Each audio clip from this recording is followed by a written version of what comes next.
History is not only written in books, it's etched in reels of celluloid, flickering across screens with stories so audacious they seem unreal. But what if the wildest plots were drawn straight from classified files? Today, we dive into 12 British war films based on daring real operations, where truth was stranger and braver than fiction. The Dam Busters, 1955. When it comes to British war films rooted in real operations, The Dam Busters stands as the crown jewel. Released in 1955, it became an instant hit, immortalizing the legendary Operation Chastise, Britain's audacious 1943 mission to destroy German dams with Barnes-Wallis's bouncing bomb. Audiences were captivated not only by the spectacle of precision flying, but also by the stoic bravery of Wing Commander Guy Gibson and his squadron. The film was hailed for its technical accuracy. Real RAF crews served as consultants, ensuring the aerial maneuvers mirrored history. Yet behind the success was controversy. The portrayal of Gibson's dog, whose historically offensive name has since sparked debate and censorship in modern broadcasts.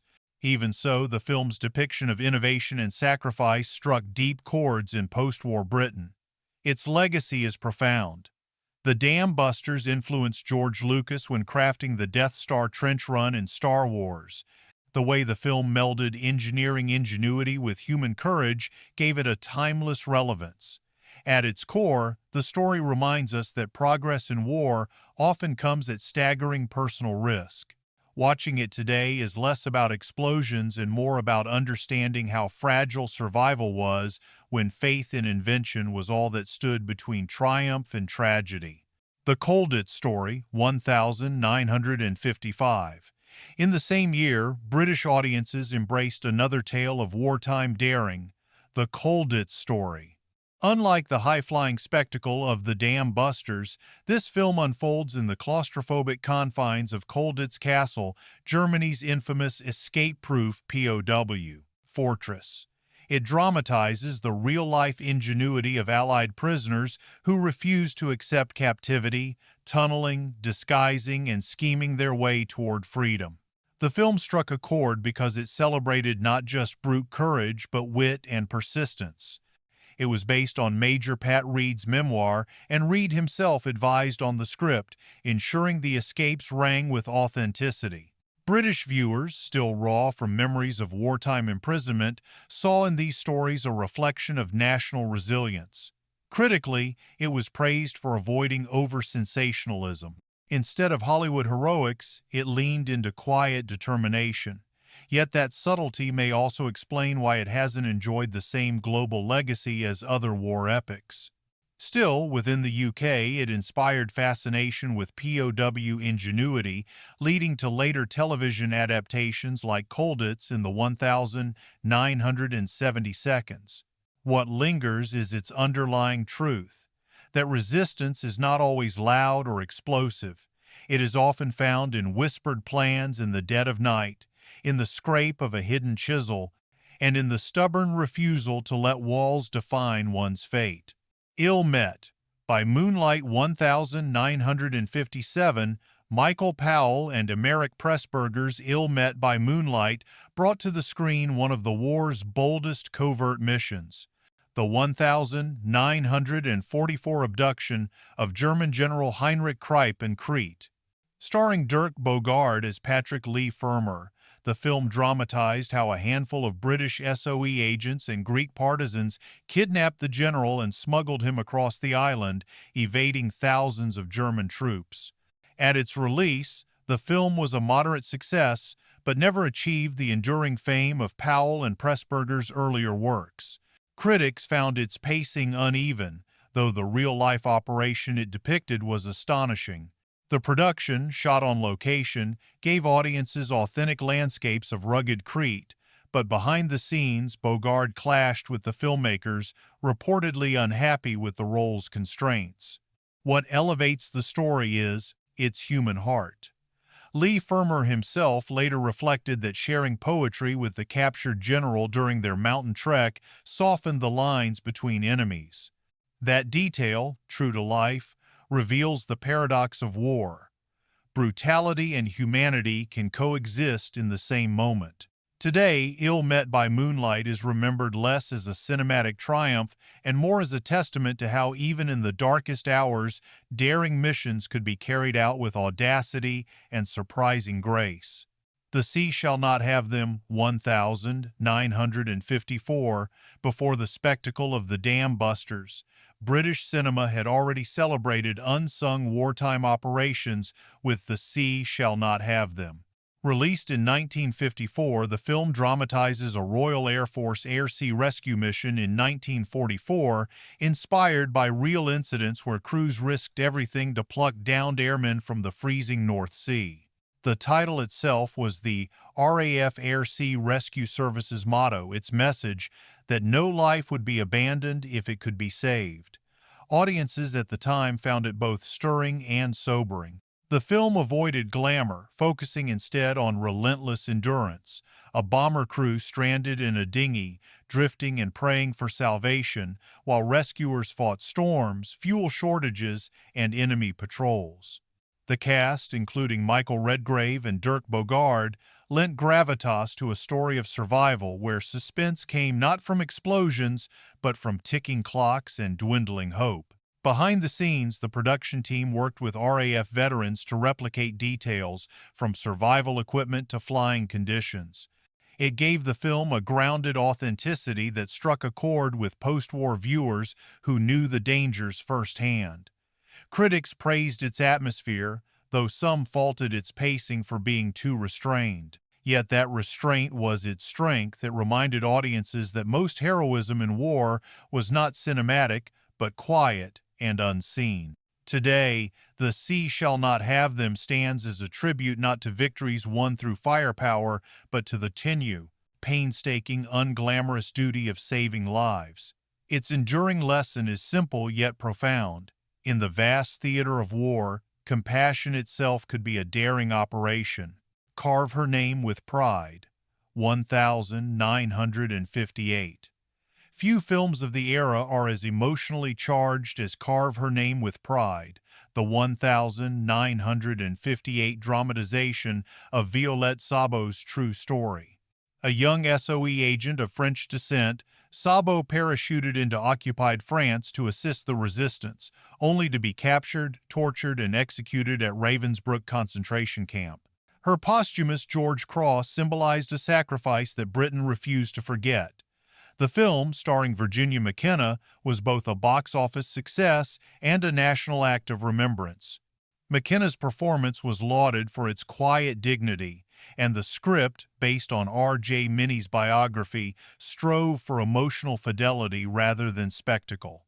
The inclusion of Szabo's poem, actually penned by a soldier friend, lent the story a haunting resonance, recited in cinemas with reverent silence. Behind the camera, there was tension about how much brutality could be shown. The filmmakers opted for restraint, but the shadow of Szabo's suffering lingered in every frame. Post-war Britain, still reckoning with its losses, embraced the film as a testament to civilian courage equal to any soldier's. Its legacy endures in the way it reshaped the narrative of war films. Instead of male pilots or generals, it placed a young mother at the center, proving bravery knew no gender. Even decades later, viewers emerged from the film not entertained, but humbled, aware that Szabo's final mission was not about victory, but about unwavering devotion to freedom. The One That Got Away, 1957, The One That Got Away stands out in British war cinema for flipping the script. Released in 1957, it tells the true story of Franz von Vera, a German Luftwaffe pilot who became the only Axis prisoner of war to escape from British captivity and successfully return to Germany. Based on Kendall Burt and James Leeser's book, it offered a rare perspective, admiration, however grudging, for enemy audacity. At the time, the film shocked some audiences. Why glamorize the enemy? Yet critics and viewers alike were fascinated by von Wera's sheer resourcefulness, his repeated escape attempts, disguises, and unshakable willpower. Hardy Kruger, himself a German actor who had been conscripted as a teenager, brought uncanny authenticity to the role, lending von Wehr a charm without sanitizing his allegiance. The production faced challenges, not least how to portray Germans without fueling post-war resentment. The solution was to frame von Wehr's escapes not as ideology, but as universal determination to return home. In doing so, the film tapped into Britain's own respect for pluck and ingenuity, no matter the uniform. Its box office success proved audiences were ready for more nuanced portrayals of wartime adversaries. In hindsight, it marked a shift in British cinema from black and white propaganda toward stories that acknowledged the complexities of courage. The film's closing note that von Wehr died in a training accident not long after his escape underscored the fragility of fate. In war, victory and survival were rarely the same thing. What endured was the strange respect between enemies who recognized themselves in each other. Odette, 1950. Before Carve Her Name with Pride, British audiences were moved by another story of female espionage, Odette, released in 1950. Based on the true experiences of SOE agent Odette Sansom, the film follows her journey from housewife to one of the most decorated women of the war. Captured by the Gestapo, she endured brutal torture yet refused to betray her comrades. At its release, Odette was both a commercial and critical triumph. Anna Neagle's restrained, dignified performance brought gravitas, while Trevor Howard lent quiet strength as fellow agent Peter Churchill. What gave the film authenticity was the fact that Odette herself advised on the production, even appearing in promotional events. Her presence gave audiences the sense that this was no distant tale, but lived history. Filming was not without controversy. Some worried that portraying Gestapo torture might unsettle post-war audiences, but the filmmakers balanced realism with restraint. The emphasis was on Odette's resilience, not her suffering. Her eventual survival and recognition with the George Cross became the story's triumphant coda.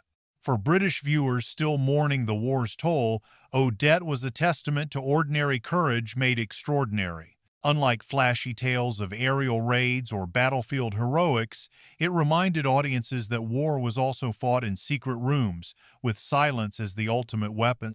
Its emotional impact endures, proving that cinema can turn suffering into a beacon of resilience. Sink the Bismarck, 1960.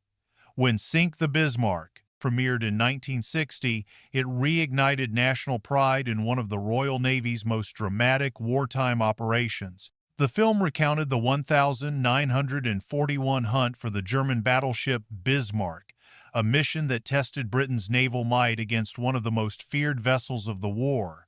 Based on C.S. Forrester's book, the story unfolded with the precision of a military report, yet pulsed with cinematic tension. The public embraced it as both history lesson and spectacle. Critics praised Kenneth Moore's measured performance as Captain Shepard alongside Dana Winter as his naval aide, giving the film a balance of grit and humanity. But what truly elevated it were the model sequences, meticulously crafted to depict sea battles with chilling realism. In an era before CGI, the special effects were groundbreaking, earning admiration from naval veterans and filmmakers alike. Behind the camera, director Lewis Gilbert worked closely with the Admiralty, which granted access to ships and technical advisors. This collaboration ensured accuracy while also serving as subtle propaganda, reminding Cold War audiences of Britain's naval tradition. The film's greatest strength was its atmosphere of inevitability, the sense that Britain's survival hinged on the destruction of a single ship. When the Bismarck finally went down, audiences felt not just relief, but vindication. Even today, the film resonates as a tribute to collective endurance, proving that sometimes history turns on a single target and the determination never to miss it. The Wooden Horse, 1950. Among POW escape films, The Wooden Horse occupies a unique place. Released in 1950, It was based on the ingenious real-life escape from Stalag Luft III in 1943, where prisoners concealed a tunnel beneath a wooden gymnastics horse they moved daily around the yard. While The Great Escape later stole the limelight, the wooden horse was the original both in history and on film. Audiences were fascinated by its cleverness. There were no explosions or gunfights, only discipline, routine, and patience. Shot on a modest budget, the film leaned into authenticity. The screenplay came directly from the memoir of Eric Williams, one of the real escapees, and he personally advised the production.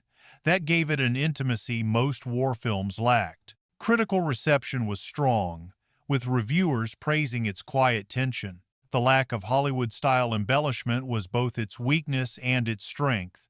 International audiences found it too subdued, but in Britain it was hailed as a celebration of ingenuity and perseverance. What makes The Wooden Horse enduring is its honesty. It captured not the glamour of escape, but the grind. The pounding hearts as guards strolled nearby, the exhaustion of digging in silence, the fleeting hope of freedom after months of fear. For veterans and civilians alike, it symbolized the triumph of ingenuity over confinement. In a way, it was less about war than about the human spirit's refusal to remain caged. That is why, even overshadowed by later blockbusters, it remains a cornerstone of British war cinema. Went the Day Well, 1942, long before most of the films on this list. Went the Day Well shocked wartime audiences with its chilling premise. What if German soldiers disguised as British troops invaded a quiet English village? Released in 1942, while the war still raged, it was based on a Graham Greene story and designed as both entertainment and propaganda. Critics and audiences were stunned by its boldness. This wasn't a distant battlefield, it was Britain itself under threat. The villagers' gradual realization that their guests were enemies built nail-biting suspense, leading to a violent showdown where ordinary citizens, from farmers to vicars, fought back with pitchforks, axes, and courage. It was unsettling, even brutal, in its depiction of civilian resistance. Behind the scenes, the film was made with government approval, intended to prepare the public psychologically for the possibility of invasion. Director Alberto Cavalcanti, known for his documentary work, gave it a realism that made it feel uncomfortably plausible. The shocking violence, unusual for British cinema at the time, drove home the message: invasion would not be answered with panic, but with defiance. Its reputation has only grown. Modern critics hail it as one of the most subversive British war films because it blurred lines between propaganda and art. For audiences then, it was a warning. For viewers today, it's a reminder that courage is not confined to the battlefield. It can be found in the unlikeliest of places, in the hands of ordinary people defending their home. They Who Dare, 1954. While not as well remembered today, They Who Dare dramatized a little-known mission in the Aegean Sea during 1943. The film follows a group of British commandos tasked with destroying German airfields on Rhodes, a real but rarely documented operation. With Dirk Bogarde once again in the lead, it attempted to showcase the audacity of small unit raids against overwhelming odds. Upon its release, the film received mixed reviews. Audiences admired its exotic Greek island setting, filmed on location, and the authenticity of its battle sequences. Yet critics felt it lacked the narrative drive of bigger war epics. Still, it captured a truth rarely highlighted at the time, that the war was fought not only in Europe's major theaters, but in scattered, desperate raids on remote outposts. Production was fraught with challenges. Shooting in Greece meant unpredictable weather and logistical headaches. Bogarde himself grew frustrated with the script, which he reportedly found underdeveloped. But the commitment to capturing a sense of realism gave the film its enduring, if understated, charm. Though overshadowed by classics like The Guns of Navarone, They Who Dare remains valuable as a snapshot of forgotten operations. Its message is less triumphant than reflective. Courage is not always rewarded with fame, and many real missions, however daring, slipped into obscurity. By reviving one of them, the film preserved the memory of men who risk everything for objectives history barely remembers. The Silent Enemy, 1958. Closing this list is one of the most thrilling yet underrated British war films, The Silent Enemy. Released in 1958, it recounts the exploits of Lionel Buster Crabbe, a Royal Navy frogman tasked with neutralizing Italian divers and explosive devices in Gibraltar's harbor during World War II. The story was based on actual operations where combat swimmers fought an invisible underwater war. Audiences were fascinated by the novelty. This was no aerial dogfight or land raid, but silent battles beneath the waves, where oxygen bubbles could betray a man's life. Lawrence Harvey delivered a commanding performance as Crabbe, though the real man's later mysterious disappearance during a Cold War spying mission added a haunting postscript to the film's legacy. Filming underwater sequences in the 1,950 seconds was a daunting task. Without modern technology, the crew used innovative camera housings and staged dangerous stunts, some performed by actual divers. The result was a gripping authenticity that set it apart from more conventional war films. Critics praised its fresh perspective, though some lamented its lack of character depth. Still, its influence on later naval thrillers, from The Frogmen to James Bond's underwater battles, cannot be overstated. More than spectacle, The Silent Enemy underscored that war was fought not just in skies and trenches, but in hidden arenas where silence could mean survival. It left audiences with the eerie reminder that the deadliest enemies were often the ones you never heard coming. From skies thundered by bombers to silent seas patrolled by divers, these films captured Britain's most daring wartime operations with grit, artistry, and reverence. They remind us that history's boldest moments are often stranger than fiction. Which of these films moved you most? Like, subscribe, and share your thoughts below.